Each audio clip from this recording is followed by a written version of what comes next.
Good afternoon, City Council. My name is Ryan Leach. I am a homeowner, a resident of the City of Houston. I work in the City of Houston. I'm also an officer of my local civic club. I'm here speaking in support of the ordinance.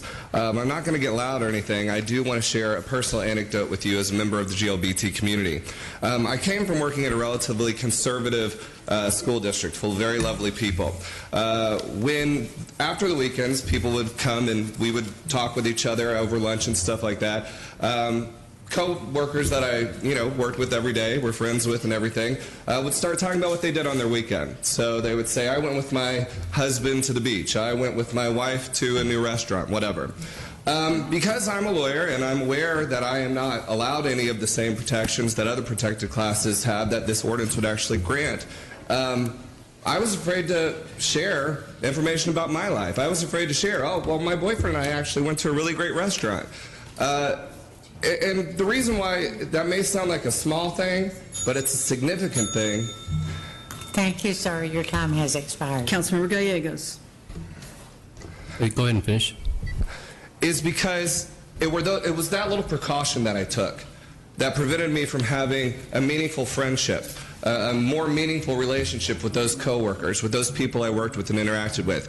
And it's those precautions that we take as members of my community that by pebble build a wall that divide between us as community members. Because we can't make those connections because we're afraid, because we don't have the protections that this would allow us. So it's a personal issue. I know it's a personal issue for all of you. It's definitely a personal issue for me, and I really hope that you will stand in support of this ordinance and do the right thing, because people are asking how much time does it take, how much time do you need to take an ordinance? I mean, do you need 2 weeks, 2 months, 2 years? Tell me how long it takes for us to get an ordinance like this passed, and I'll come back after that time so we can just get this done, because it's important and we need to do it now. Thank you. Councilmember Kubash. Hi. Motion to extend time. Second. My question is, we had an openly gay attorney that worked for my brother's law firm, Alex Wathen, and we had I thought we had a very great friendship for years, still do. Mm-hmm. And I guess my question to you is this: how would this ordinance have helped you? You weren't being discriminated against. You just felt like you couldn't share these things. But how would this ordinance protect you? You're an attorney, right? I mean, so what this ordinance would do is it would at least give me the comfort in knowing that on some level, even on a local level, even though it's a small fine perhaps for where I was working for before, is that there's something out there that I can go to and say, hey, something happened to me. We don't have it on a state level. We don't have it on a federal level. But it's not really for me necessarily. I'm going to be okay. I am an attorney. I'm going to be able to make my rent and everything. Where it is important is for those members of the community that may not have the resources to go to the EEOC, although it wouldn't really matter perhaps, or to access some of the resources that they would need. So I need a motion to continue.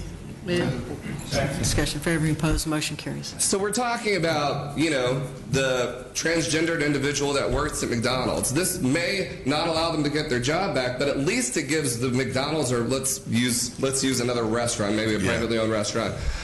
Maybe that restaurant that doesn't have those policies in place or doesn't have those corporate foundations in place, it would at least give that company deterrent from just firing somebody based on the fact that they're transgender, that they're gay, that they're lesbian, that they're bisexual, but that they're whatever, any of the other protections that this allows. It's a small thing, you may think, but it's a big thing. It's an important thing. It's a comfort that says that you as the city council, as the people that represent all of us in the room, whether you're shaking your hands now or you're shaking your hands later, that you think that it's important enough for us to become members of a community that supports and is there for each other. And I hope I've answered your question in the way that you wanted it answered, but it's significant. Forgive me, I'm a little nervous being up here. Don't be nervous, act like it's a courtroom. Yeah. Well, thank you very much. I just want everybody to be treated fairly. I appreciate that. Councilmember Boykins, and we actually don't have time. We don't have enough council members in the chamber.